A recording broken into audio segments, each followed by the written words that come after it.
Okay, our first speaker this afternoon is by Georg Tamme. He's going to talk about a version of Vorst conjecture and positive and mixed characteristics. Yeah, thank you very much. So thanks a lot to the organizers for inviting me here. It's a pleasure to give this talk. So that's about joint work with Moritz, Kerz and Florian Strunk. Let's write down the title.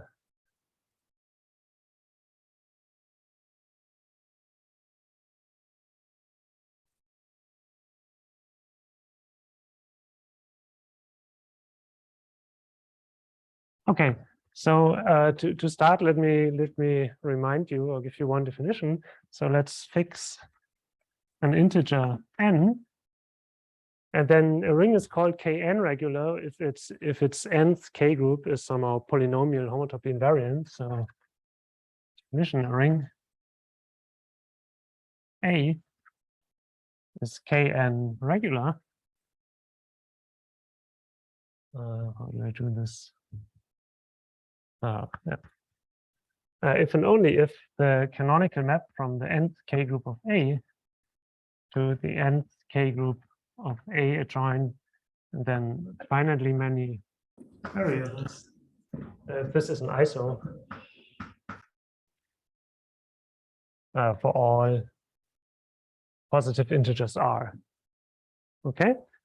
So there's a classical example of rings which are Kn regular for every n, namely regular Noetherian rings. So this is where this name comes from. So let me give it some examples of rings that are Kn regular for all n.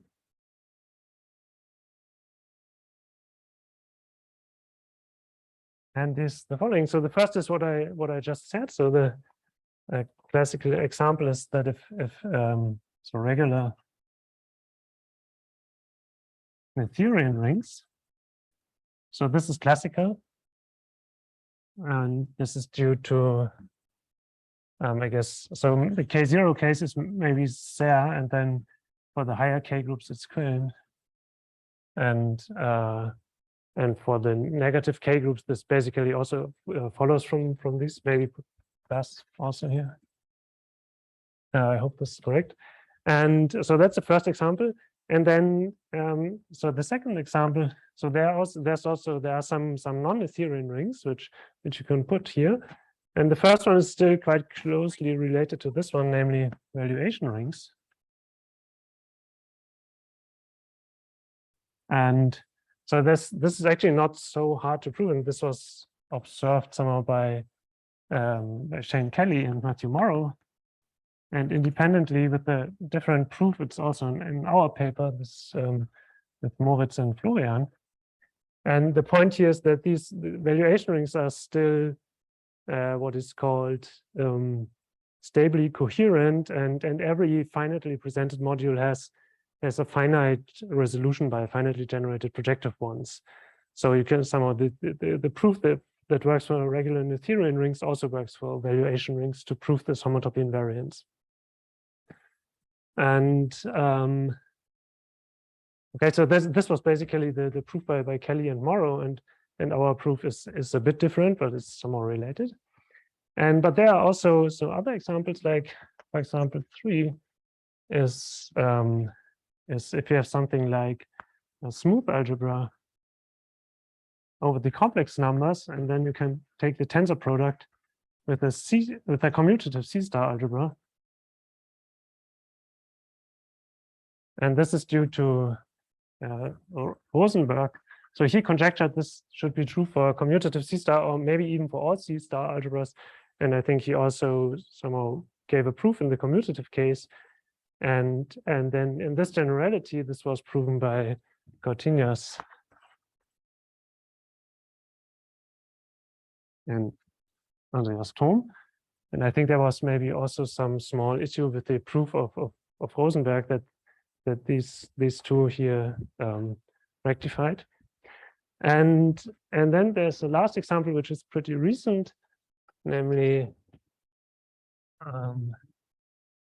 you can also look at smooth algebras over a perfect Fp algebra.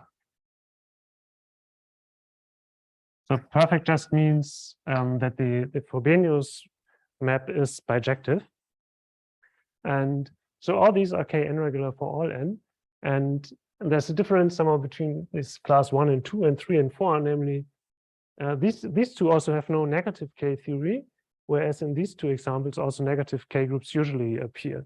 So this is just, I mean, this is not so important for my talk. I just wanted to say this. So 3 and 4.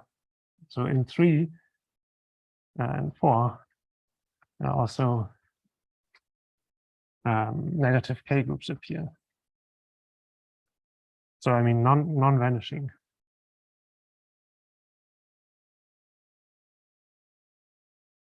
Okay, so this is just to give you some list. And reference here is a recent paper by Ben Antio, Aki Matthew, and Matthew Morrow.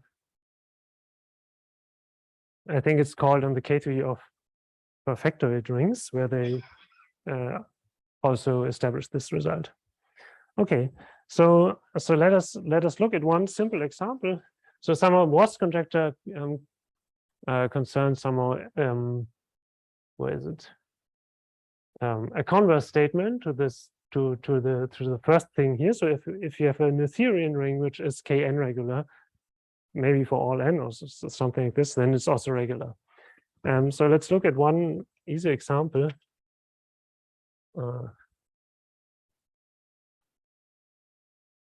So if A is, let's say, Noetherian. Let's start like this. Let's say that A is commutative and K1 regular. And then we know, because it's commutative, the units are always a direct summand of K1. And if some of the, so this means the units are polynomial invariant, and then you see there can be no nilpotent. So you see that this implies that A is reduced. And also from now on, I will not write this, but all the rings now will be commutative. Okay. So in particular, you see that if A is Noetherian and zero-dimensional, so it's just an Artinian ring, which is and it's K1 regular, let's say.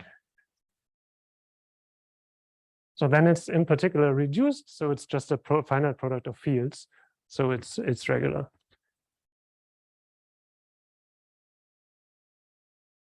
Okay, so you see this is the first converse statement. Some of zero-dimensional things you need K1 regularity to get regularity.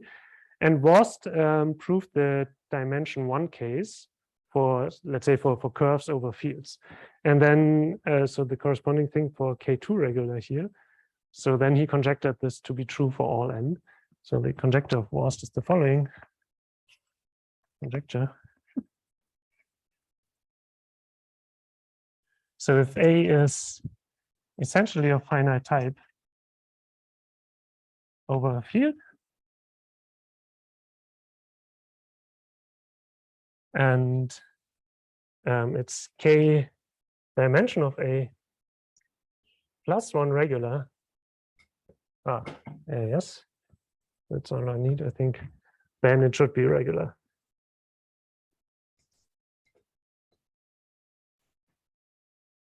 Okay, so what's the status of this conjecture? So what is known?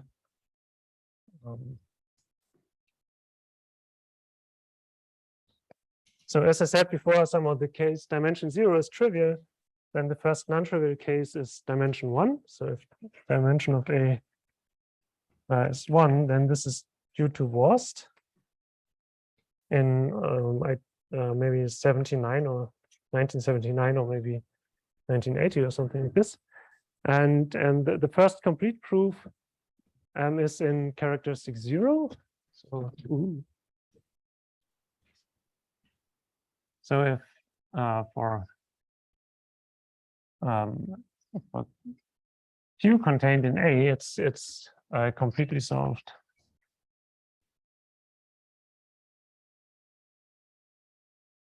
by Cortiñas-Haesemeyer-Weibel.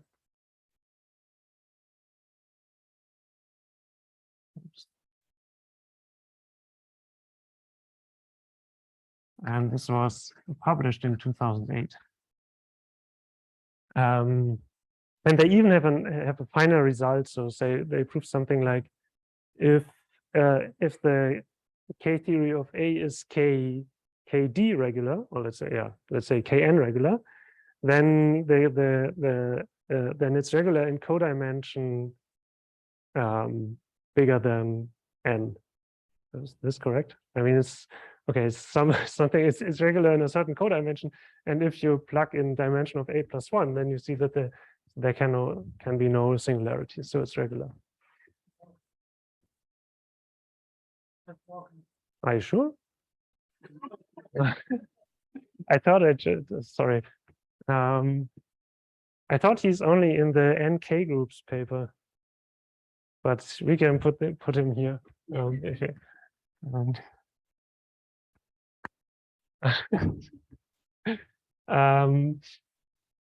And there are also there are some positive characteristic results. So let's say for A of finite type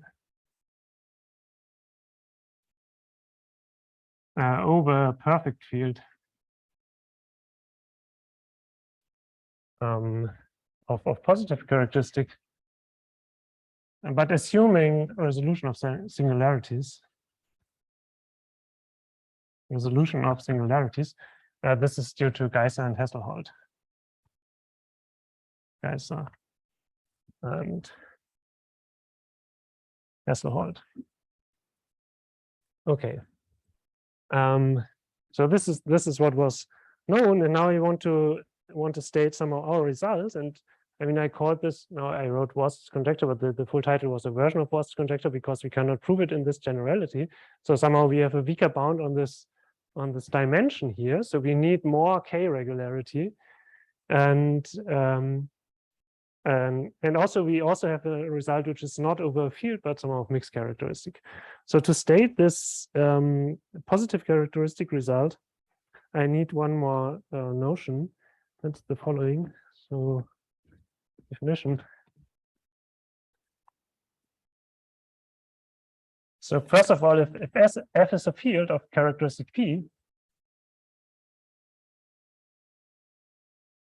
and then we define the P dimension, or it's also called sometimes the P rank of the field F, just to be the dimension, the F dimension of the modulo of absolute scalar differentials of this field. So you could take over the integers here or over Fp, this doesn't make a difference, or even over the pth powers of F, because d of a pth power always vanishes.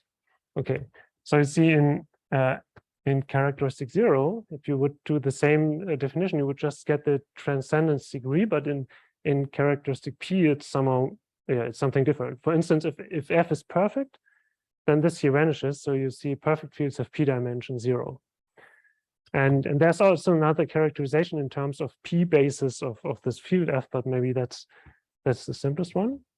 And then we define, so using this, we define the P dimension of a scheme. So for X FP scheme, we define the P dimension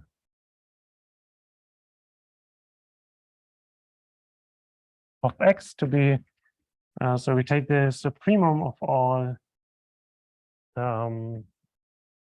what do we do? We take the dimension of all local rings, OXX, but then we add the P dimension of the residue field.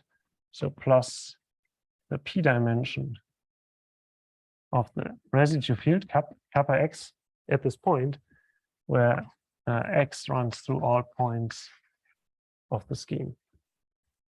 Okay, and okay, that's a definition. And let me just give you two examples where you can somehow understand what this P dimension does really. So if A is of finite type, finite type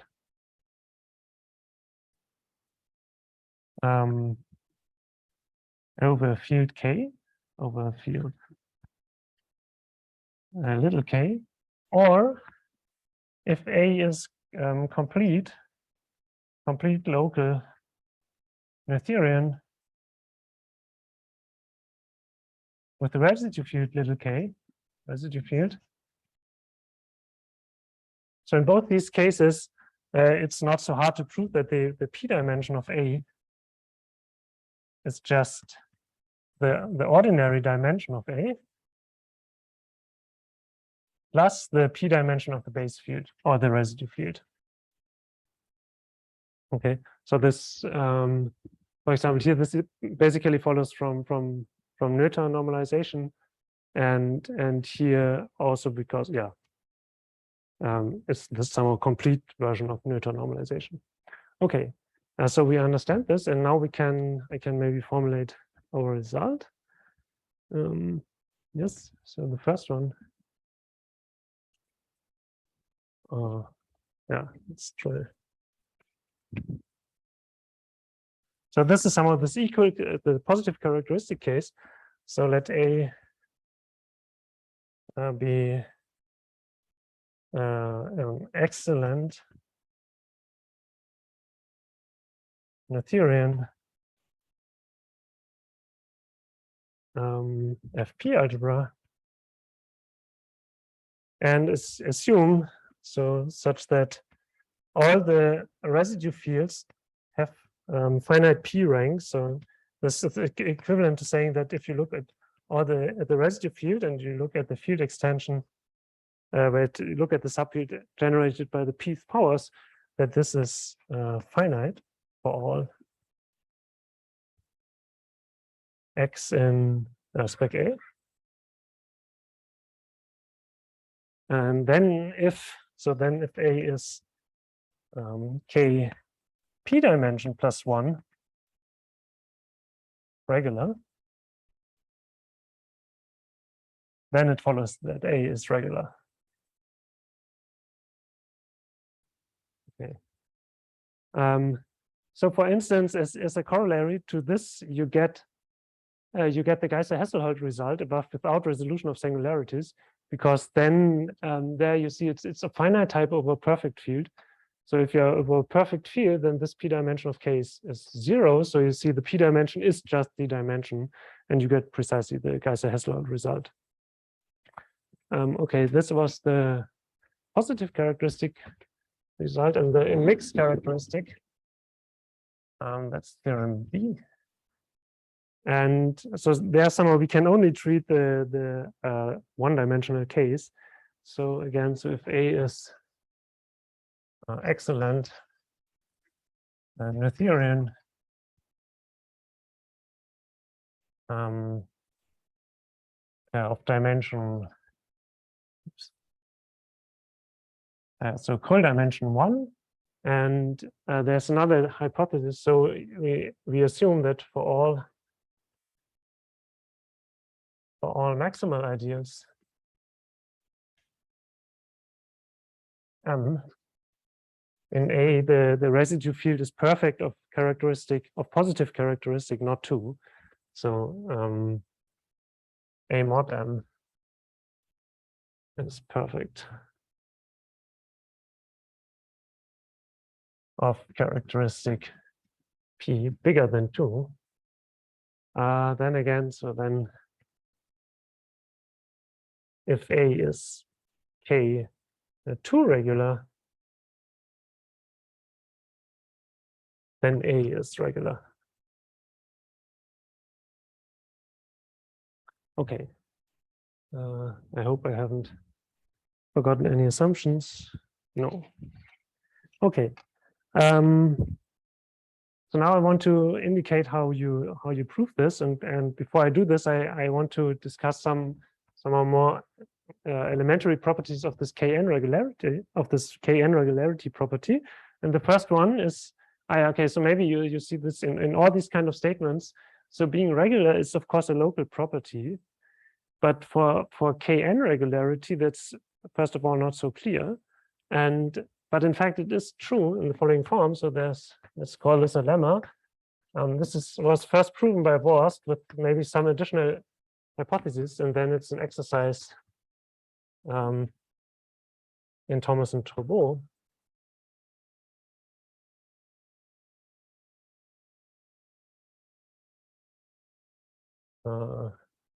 That in fact, yeah. So let's assume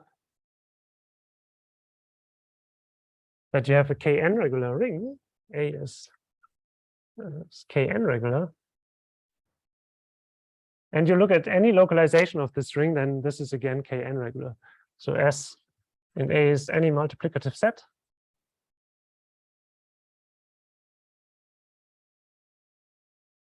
Then it follows that the localization S, if you localize A at S, then this is again Kn regular. Okay. So I can even indicate the proof, so it's somehow quite easy. So I mean, this is somehow a nice argument, so I want to briefly explain this. So you look at the following square. Okay, so what do you do? So we look at A and at the localization as inverse of A. And then we look at polynomials over this here. So as inverse of A. So let me just do the one variable case. So somehow this map here we want to prove is an equivalence on Kn, right? An isomorphism on Kn.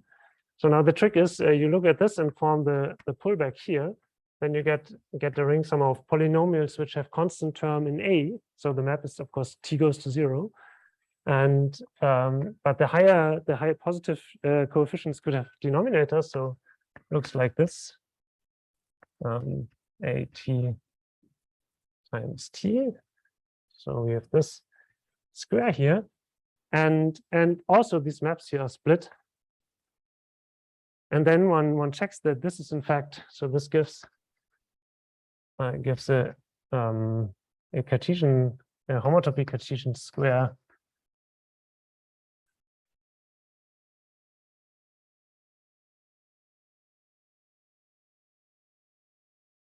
Of K-theory spectra.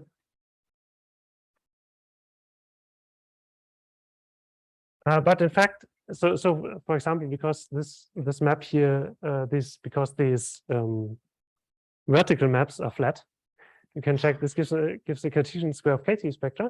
Then because you have these splittings, this long exact sequence that you get splits up into a bunch of short exact sequences, and then you see it's somehow enough to see that this upper horizontal map induces an isomorphism degree n on Kn, and also the lower one does.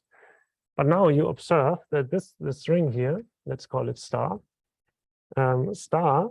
this you can write as the following colimit, filtered colimit over the elements of your multiplicative set, and then just the usual polynomial ring over A, and the transition map send t to S times t. And you see now K-theory commutes with filtered colimits, and these maps, AT to A, induce isos on Kn by assumption. So we also get an iso on the colimit and then also an iso here. Okay. Right. So I've proven this exercise in Thomas and Turbo, and now let's deduce some easy corollaries of this. So the first one is if A is Kn regular, so this is all due to Vorst essentially, then it's also Kn minus 1 regular. Simply because by the fundamental theorem, we know that Kn minus 1 is a direct summand in Kn of A with Laurent polynomials over this. So it's a localization of a polynomial ring. And yeah, so from the definition of Kn regularity, you get this here. Okay, and so we see that if it's somehow Kn regular, then we have this polynomial homotopy invariance also in all degrees lower than or equal to n, and this implies that we can say something about the connectivity of the map from K-theory to homotopy K-theory, and that's one of the crucial inputs somehow in all of these proofs. So if A is Kn regular, then it follows that the canonical map from Ki from the K-theory of A to Chuck's homotopy K-theory of A. So this is okay, what is it? It's an iso in degrees I less than or equal to n, and it's surjective in degree 1 higher. This follows from this. Yeah, because okay, can you read this? Maybe.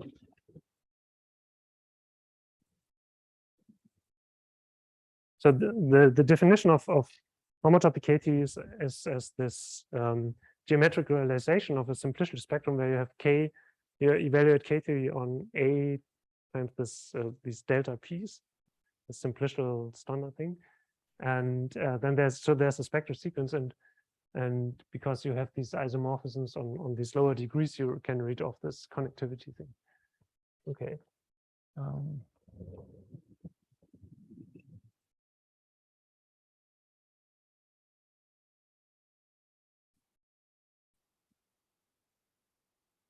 Okay.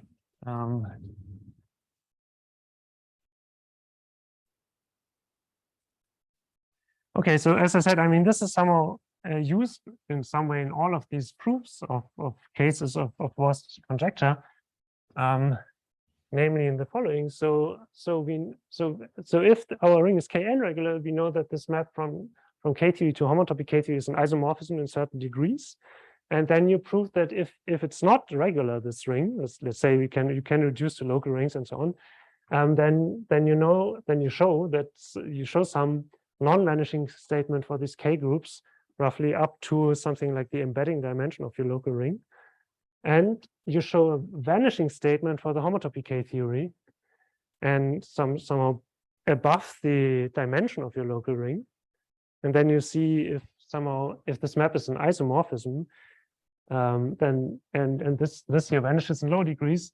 Sorry, does not vanish in low degrees, and the homotopy K-theory vanishes in high enough degrees, then you see at some point that the embedding dimension must be the dimension of your local ring, so it's regular. Okay, that's roughly the strategy.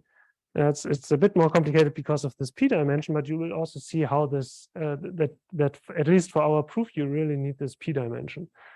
Okay, so we've done this.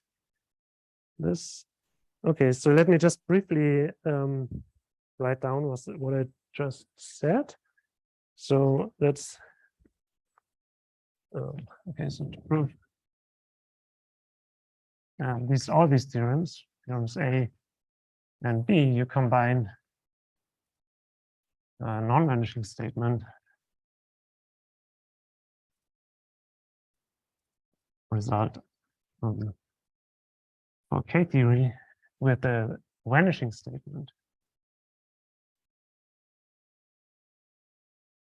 for the homotopy K-theory. And so let me first of all formulate this, or means maybe just a lemma. This non-vanishing statement. So first of all, non-vanishing.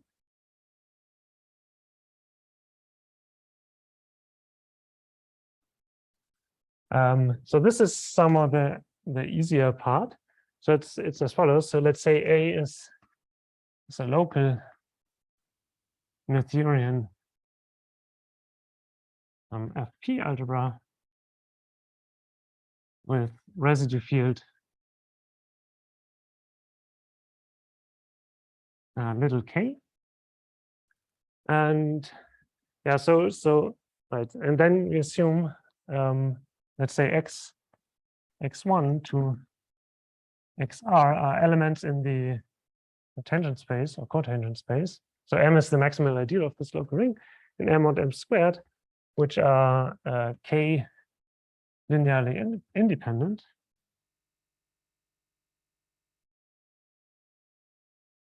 So somehow the maximal R that you can take is precisely the embedding dimension, right?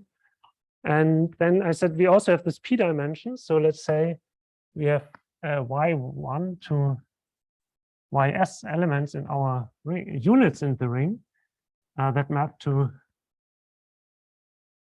P independent elements in the residue field.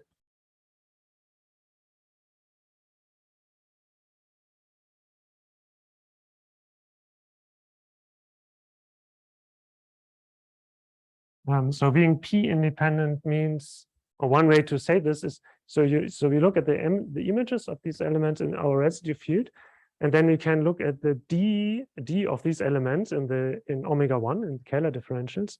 And if these elements are linearly independent, then we call these elements P independent. Okay, and so if we have this, so then the claim is that the following symbol does not vanish. Namely, what do? We take 1 plus x1, so up to 1 plus xr, and then we take these units y1 to ys. So this symbol here, this lives now in k r plus s of our ring A with, and okay, so the statement really we have is here with coefficients, mod p coefficients. So if we use this as an element here, then this does not vanish. That's the non-vanishing statement. And you see this somehow, you see precisely non-vanishing up to the P dimension of the residue field plus the dimension of the plus the embedding dimension of the local ring. Okay. So maybe so there's a similar non-vanishing. Okay. So let me say something about the proof. So the proof is I mean, it's just a computation in Hochschild homology essentially. So you can somehow reduce to an easier case. And then you use something like Hochschild homology, and there you also see that these P independent elements here, or in the residue field, because the Hochschild homology of the residue field is precisely by Hochschild, Kost, and Rosenberg that we've seen today, is precisely the Kähler differentials, or of the residue field. Okay. And also then there's also there's a lemma B for the non-vanishing and mixed characteristic. Is maybe I don't want to formulate it right now, but there we can somehow only prove something for let's say 2 elements. So this is where dimension 1 then enters. This is because some of the computation becomes more difficult. So we check this in the Rahm-Witt complex in mixed characteristic. And this is, I mean, already for 2 elements, that's like a 4 pages computation, because you first of all have to compute all these de Rahm-Witt complexes and so on. And this is also where the assumption that P is bigger than, I mean, here the residue characteristics are bigger than 2 enters. I think this is maybe not strictly necessary, just because we were somehow, we didn't check what happens, but these de Rahm-Witt complexes are more complicated if the residue characteristic is 2. Okay, so this was the non-vanishing, and now let's formulate this vanishing theorem. So vanishing is no. This is really just for these computations there. No. Yeah, I mean the reference that we used for this de Rahm-Witt complex doesn't treat the case P even. So yeah. Okay, so let's come to the vanishing statements. And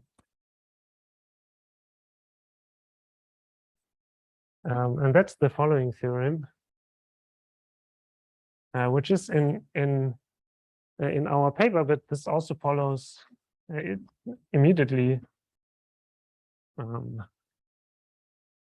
from the work of Shane Kelly and Matthew Morrow in the same paper that I've mentioned before. Namely, if let's say X is a Noetherian FP scheme,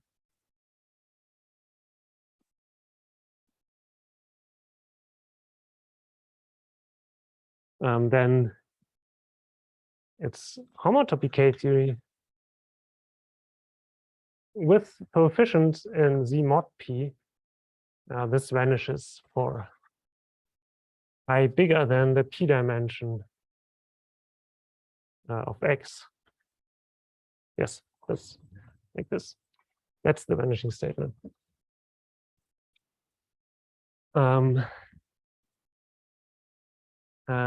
so you see, for example, if you look at easy, simple examples, so if your field X is just, sorry, the scheme X is just a field, so then it's particularly regular, and you just have the K-theory here, and that the K-theory of a, okay, so K-theory of characteristic P fields is understood. So some of the first result is by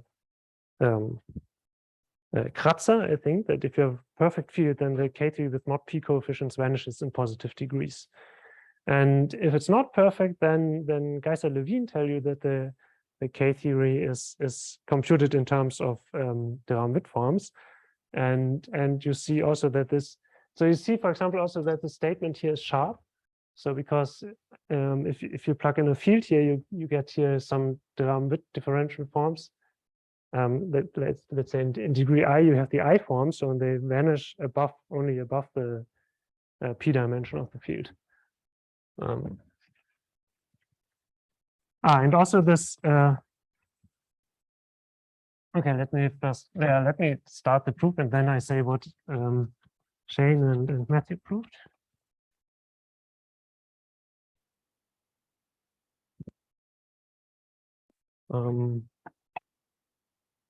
Okay. So basically, you just put together a number of deep results by various people. So the first thing is that KH satisfies CDH descent. So this was proven by Szynski. And this allows you to reduce to the case of to X being the spectrum of a valuation field, valuation ring. Spec V will be a valuation ring.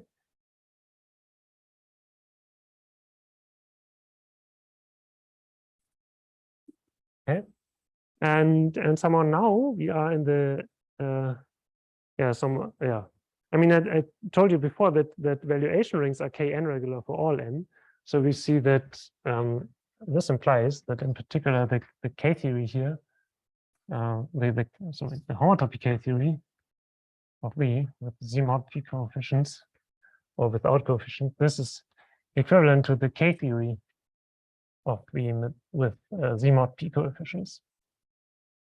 And in their paper, Shane and Matthew actually described the homotopy groups of this guy.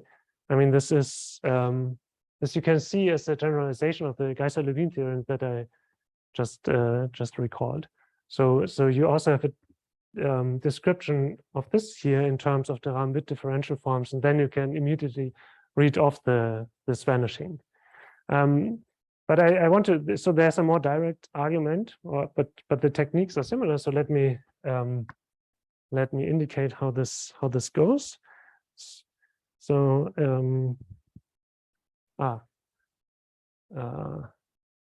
yeah, so this was this example above. Example, I think 2 above. Okay, so the next step is that we know from the work of Clausen, Matthew, and Morrow that in general, whenever you have a local Fp-algebra, the K-theory sits injectively, even split injectively in topological cyclic homology. So let's say Ki of V with Z mod P coefficients. This is injectively in topological cyclic homology with Z mod P coefficients. And yeah, so this is also what Shane and Matthew used then to somehow evaluate these groups here concretely. But okay, let's give an argument how you see this vanishing. So we want to prove that this guy here vanishes for I bigger than the P dimension, and this goes as follows. So okay, let me also write here. This is even for any local Fp algebra. Okay, so now the point is this, the topological cyclic homology, this has a filtration, TC, with mod p coefficients. This has a filtration. And that's maybe, I mean, I think it should be the BMS filtration, but you can somehow do it. You don't need the somehow work of Badmer-Scholze to do this filtration with associated graded as follows. So there's the associated graded in the nth. So that's an ascending filtration, which is exhaustive and complete, and the nth graded piece of TC of some ring R, so Fp-algebra R, with the Z mod P coefficients. So let's maybe, okay, let me put an R here, and R is an Fp-algebra. So this has this filtration, and the associated grade is the fiber of okay, hopefully I get this right. So you take a derived differential forms in degree n of R, and then there's a map 1 minus the inverse Cartier operator, and I maybe recall what this is in a second, and then you land in derived differential forms modulo co-boundaries, so B omega n evaluated on R, and then you shift again by n. I hope this was the correct formula. We derive the omega n mod d omega. Yes. And so somehow where this comes from is somehow first, so derive means you resolve your Fp algebra by a simplicial algebra where all the, I mean, in each simplicial degree you have just a polynomial Fp algebra. So these are in particular smooth, and we yesterday in the last talk by Kai, we have seen this that Hasselholt computed these. So somehow, okay, so then you have to recall some of the old definition of TC, which is it's the fiber of 1 minus Frobenius on TR. And these TR groups in the smooth case, or at least, I mean, in particular for polynomial things, were computed by Hasselholt. And because we are only looking mod P, we get some of the simple descriptions. There are no Dirac things. And yeah, so this is for polynomial Fp algebras. Then you use that, okay, let me put this here using that again by Klaus Matthew Morrow, that by CMM, TC with mod P coefficients commutes with colimits. So you can just, which means you can somehow you can just derive this filtration and get a filtration on TC. Okay. Because this simplicial thing here, when you realize this is just some colimit. Okay, this is where you get this from. So now you see, I mean, this looks good without the else here. You have just the n is in degree n, and these omega n's vanish, of course, if this n is bigger than maybe the p dimension of R. And so you have to, but if you derive, you could of course get more homotopy groups. So you have to get rid of them. And there, the some other crucial input that we need is the Cartier isomorphism. I wanted to recall this. Should I maybe? Okay, yeah. Let me clean this board here.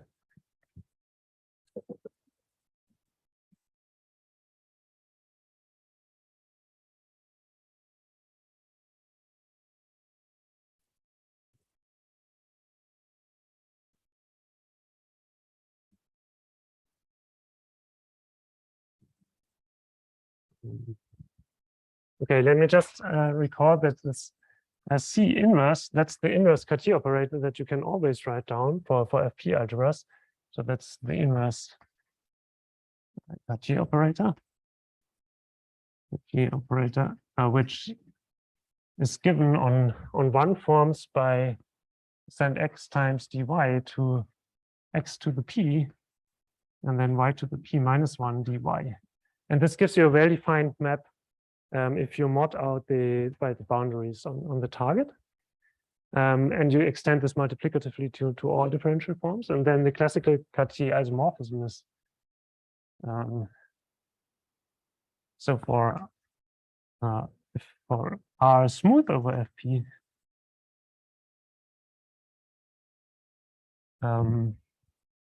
this map induces an isomorphism between the differential forms and the homology, the Ram homology of R. Okay, so it lands in the cycles. That's clear, and you get this isomorphism. That's the classical Cartier isomorphism for smooth algebras, and then so what we need is that. Let me see if I want to keep my order here. Yeah. So this was just recollection. So now we look at this formula here. Let's say star. So now plug in R equal to this valuation ring V in star. So okay, then the first thing is okay. Now I remember. So the first thing is Gaba Ramiro have proven that that this guy here, if you have a valuation ring, this is just the differentials concentrated in degree 0. So derived differential forms of V, this is just omega and V in degree 0.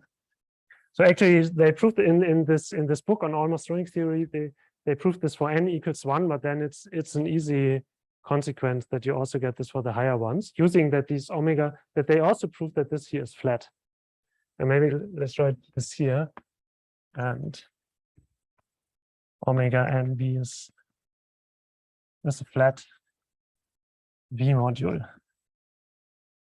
So then from the statement with n equals 1, you can easily derive this for the higher ends by just taking exterior powers. Okay, so you see some of this term here is fine. This here we can just delete the L if you plug in the valuation ring. But here, of course, it's more complicated because we mod out by the boundaries. And this is where the Cartier isomorphism comes in again. Namely, Gaba has also proven that the Cartier iso, so in other words, the inverse Cartier operator defines an isomorphism or induces an isomorphism also for valuation rings. So Cartier iso for valuation rings. So we asked him whether this Cartier isomorphism holds for valuation rings, and he sent us a handwritten note where he proves this. And you can read this. It's now an appendix in our paper.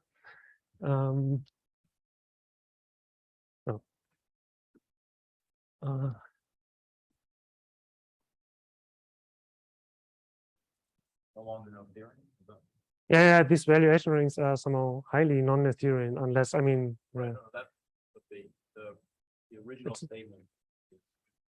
Case, yeah, these are really only for smooth over field. Oh, okay. And then you can easily extend to in smooth, but not. We do not know that valuation rings are in smooth in KGCP.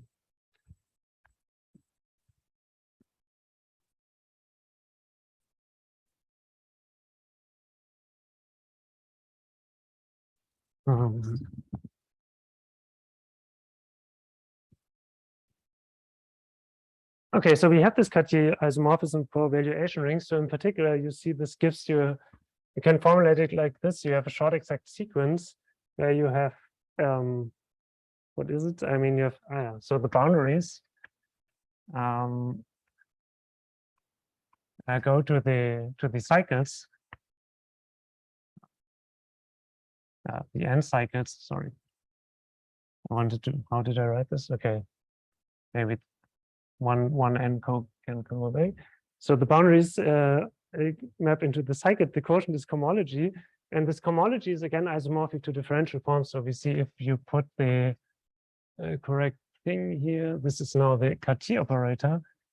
Then this goes to omega n of LV to 0. So this is one way to formulate this Cartier isomorphism, and now you can use so use this here plus induction to see that all these cycles and boundaries and so on a valuation ring, some of this, if you derive all these kind of constructions, if you derive them and then evaluate in a valuation ring, you just get back just the underived thing in degree 0. So you see that, do I want to write here? Yeah, maybe just this omega n mod b omega n and then evaluate it on v. This is just omega n mod b omega n. Yeah, the 1v. Okay, because for example, if you start here with the n equals 0 case, you see that then this here vanishes. There are no boundaries in degree 0. So you see in degree 0, the cycles are isomorphic to the differential forms.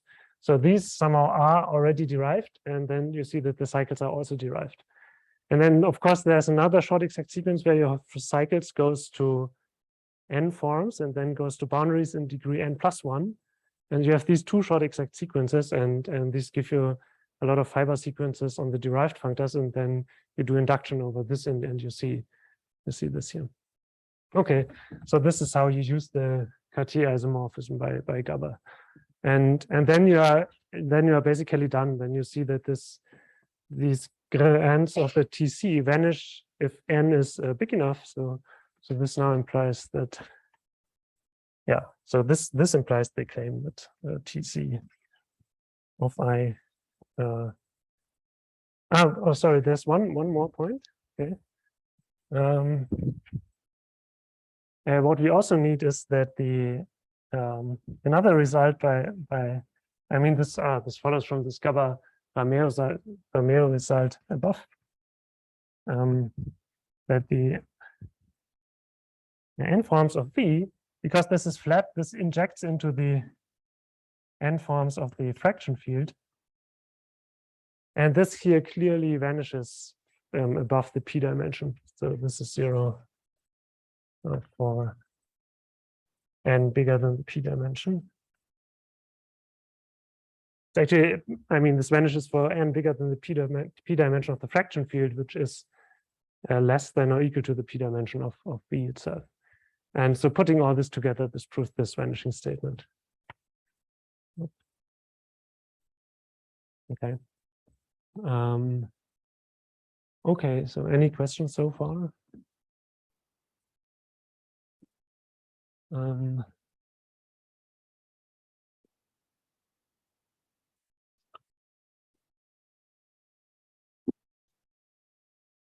Maybe I should also say this, so the technique that I indicated here, doing this induction over using these short exact sequences and Gabor's Cartier isomorphism, this is precisely also what is used by Shane and Matthew to compute the let's say the TR. I mean, it's also in our paper how you compute TR of a valuation ring, and then they have this. They also compute the K-theory.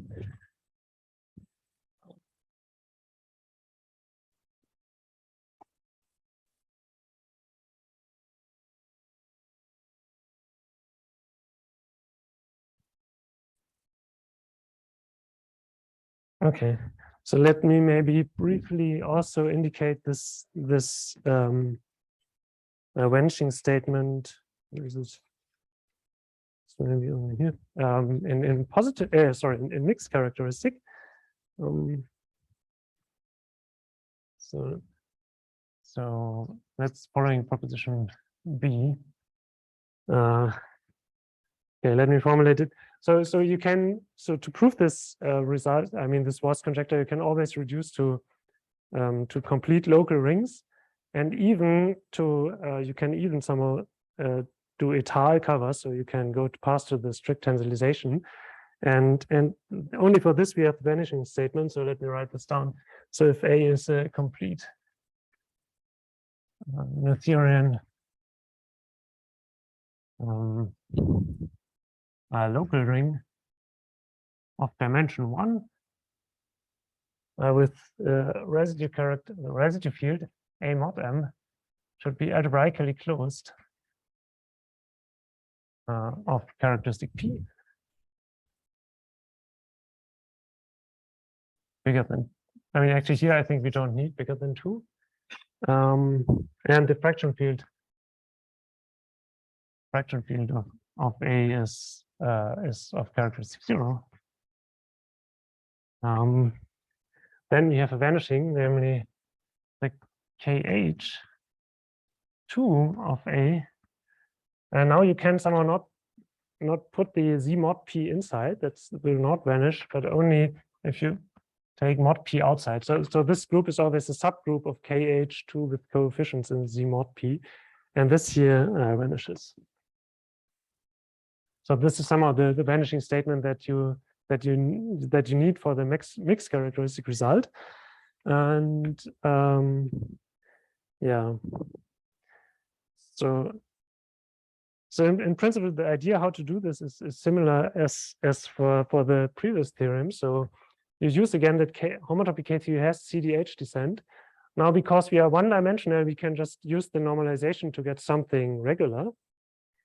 And then because we are looking at, okay, yeah, let's say if you would put the mod P inside, then we know that the K-theory of the residue field vanishes in positive degrees because it's perfect. It's algebraically closed, so it's in particular perfect.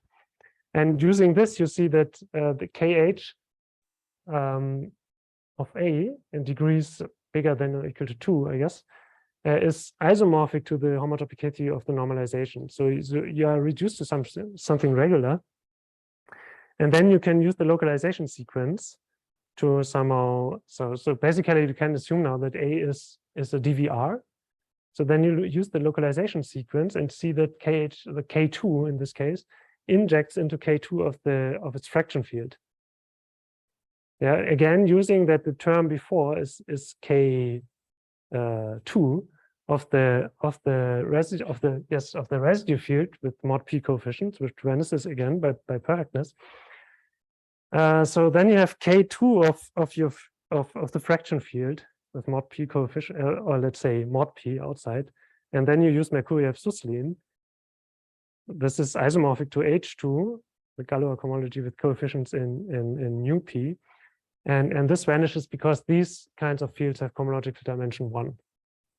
So that's how you prove this proposition. And yeah, that's I think a good point to stop. Thank you.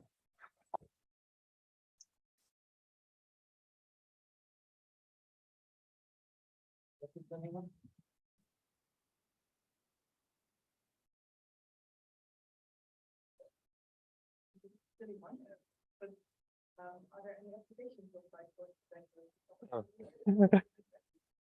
That's a good question. No, I think it's more like just a fun result. I mean,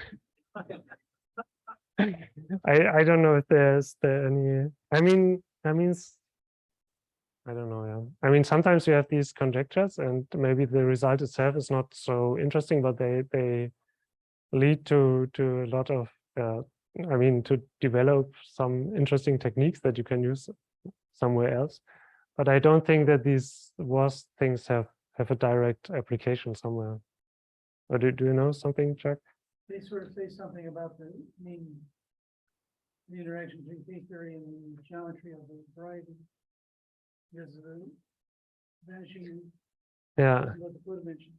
Yeah. This is what. In your characteristic P, like the one we had in characteristic 0, you make a similar observation. Yeah, I mean this. So we cannot prove this in characteristic P. I think this is more complicated. I mean, your result is so we cannot reproduce the analog in characteristic P because somehow, yeah. I mean, you're also using that that KH is the CDH chifification of K-theory, which in characteristic 0 is due to Haesemeyer, and so which means you can somehow understand the fiber quite well, and I mean, yes, and we can. I mean, now we know this in general that the KH is the CDH chifification, and you can in principle describe these NK groups as the fiber of TC to CDH civified TC, but this, I mean, this thing's, I mean, is a bit more complicated than somehow H. What is it in characteristic 0? You have HN and or cyclic homology, and basically it's something like cyclic homology and CDH. Yeah.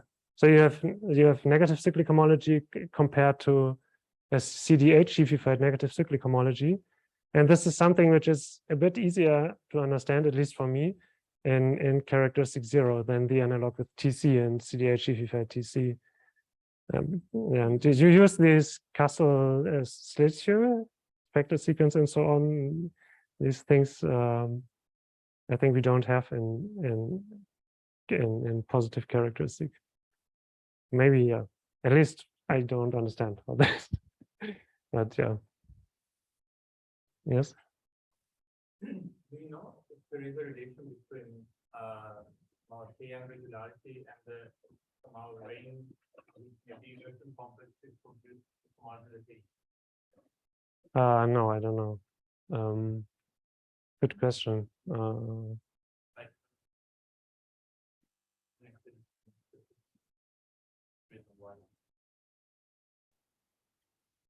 Any other questions? Let's thank the speaker now.